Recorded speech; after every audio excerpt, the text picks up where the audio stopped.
galing yung sobre, mga animal kayo, ipatawag nyo po ang taong ito.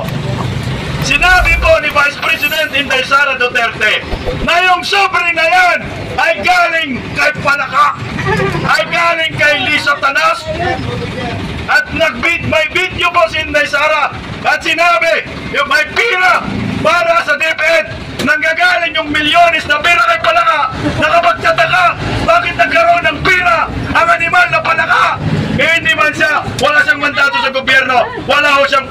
May una ng investigation sa pagkamatay ko, diba? Susunod na lang yung investigation sa pagkamatay nila. Kasi klaro naman yun kung papatayin ako. Clear naman yun na hindi naman ata mahina yung volume noong Zoom press conference. Sinabi ko kung mamatay ako.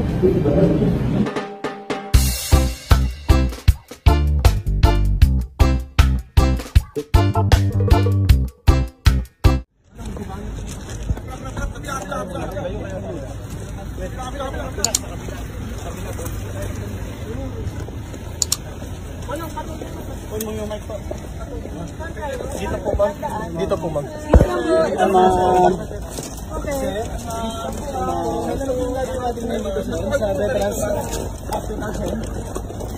Ma'am, reaction lang. Bakit po kayo nandito?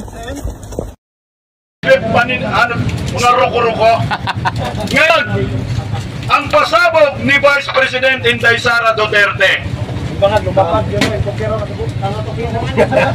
Huli na pumunta dito, sipahin namin kayo. Okay. Papogi na muna. Kagahapon, nakarang araw, galit na galit si Vice President Inday Sara Duterte. Dapat ito ipatawag ng mga buwaya dyan sa Kongreso dahil isiniwalat ni Vice President Inday Sara Duterte yung tungkol sa sobre o kininam. Ito ang totoo, sinabi ni Vice President Inday Sara Duterte. Saan pa galing yung sobre, mga animal kayo? Ipatawag nyo po ang taong ito. Sinabi po ni Vice President Inday Sara Duterte na yung sobre na yan ay galing kay Palaka, ay galing kay Lisa Tanas, at may video po si Inday Sara at sinabi yung may pira para sa DepEd, nanggagaling yung milyones na pira kay Palaka. Nakapagtataka, bakit nagkaroon ng pira ang animal na Palaka? Hindi man siya, wala siyang mandato sa gobyerno, wala ho siyang pwesto sa gobyerno. Kaya kayong mga buhaya sa Kongreso, ipatawag nyo po si Lisa Aranita Marcos dahil yung envelope pala ay galing kay Kukak. Kakampi nila, army yun eh. Ang dali. Ano tayo ngayon? Bay. Sinong kurakot?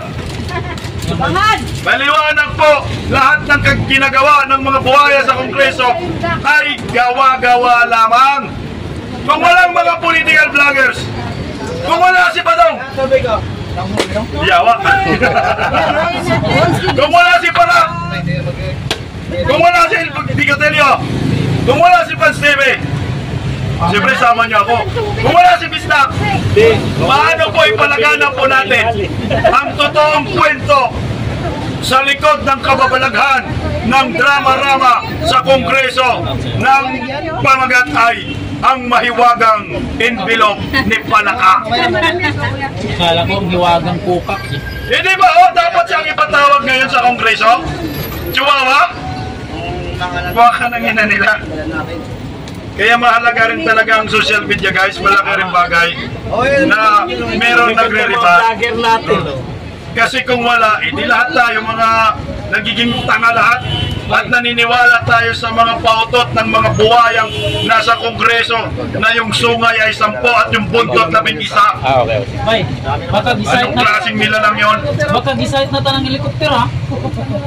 Yawa, may sniper, guys. Sniper oh. Meron ba?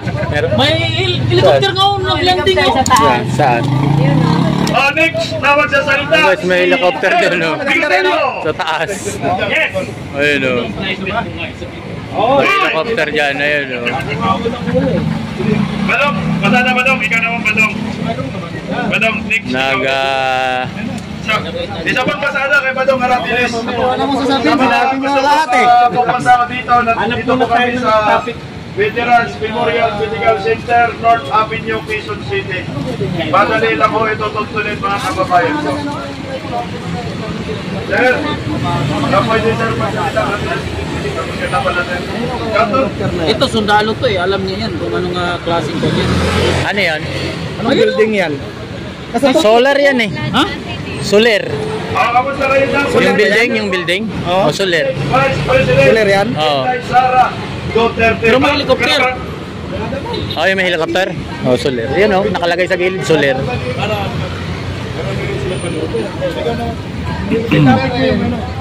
Topic ko yung Maharlika Systems.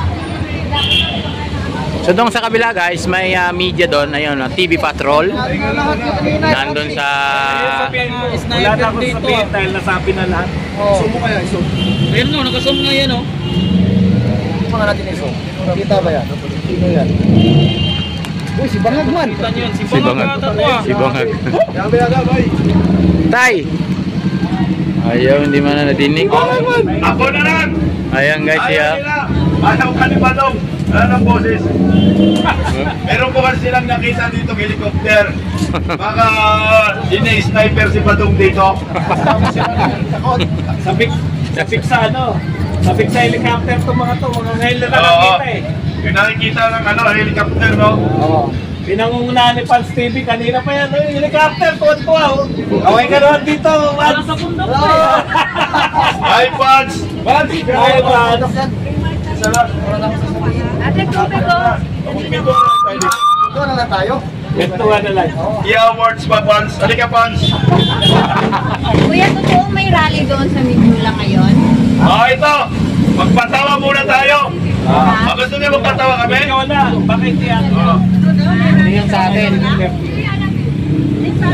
Ang sabi ni BBM, 28 pala yun. magkakaroon daw ng 20 pesos per kilong bigas pag siya po ay nananalo. Friday ko. Grabe! Anong pizza na, tol? Kala ko may Anong pizza na? Wala pa rin 20 pesos per kilong bigas. Ang sabi ni Inday Sara, tinanong daw ni Inday Sara yung mga negosyante tungkol dyan sa 20 pesos per kilong bigas na mangyayari ba daw talaga yung 20 pesos per kilong bigas? Hindi! Ang sagot sa kay Vice President Inday Sara ng mga negosyante ay hindi. So anong ibig sabihin nun? sinungaling. Sinungaling! Budol-budol! Yung may speedy. Ngayon, mukhang mangyari na nga ho. Ano kay... Kasi meron po siyang sibling na magic. Ito may vlogger. Ay, pagsalitay nyo. Halika, ma'am. Ang sabi ni Bangag, nakakatanim lang daw niya ay nag-harvest agad sila. Mukhang ito na nga. Ito na nga ho ang sagot. Sa 20 pesos per kilong bukas na pinangako ni BBM, nakakatanim lang daw niya ng palay ay harvest agad. Ugat na. Saan makikita yan? Makikita sa palasyo ni Polvoron ang binhe na yan. Mabilis tumubo. Palasyo Tipol. Alam na Mayor, saan ba yan? Nang makakumpra, dibinta sa taga Nueva Ecija. Dahil nahihirapan na ang mga magsasaka doon. Dahil lahat po ng kanilang puhunan ay 5-6, utang dito, utang doon. Tapos pinapahirapan pa ninyo tuwing mag-aani ang mga magsasaka. Nako ang mga ugat, nag-i-import din sila ng bigas. Pinapatay ni Bangag ang mga magsasakang Pilipino.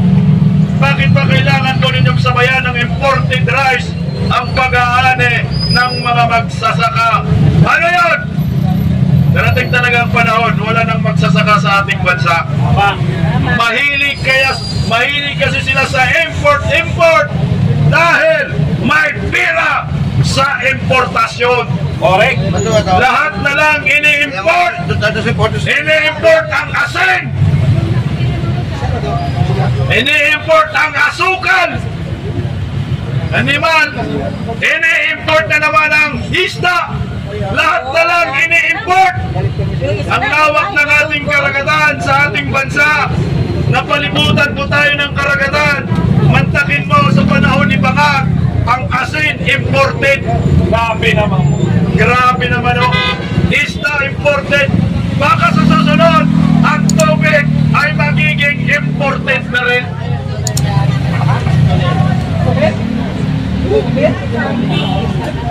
Tol! Ano tol? Ikaw naman, Badong. Alit naman ba daw? Chin skirt muna, Badong. Ako next sa'yo. Wala pa rin nga.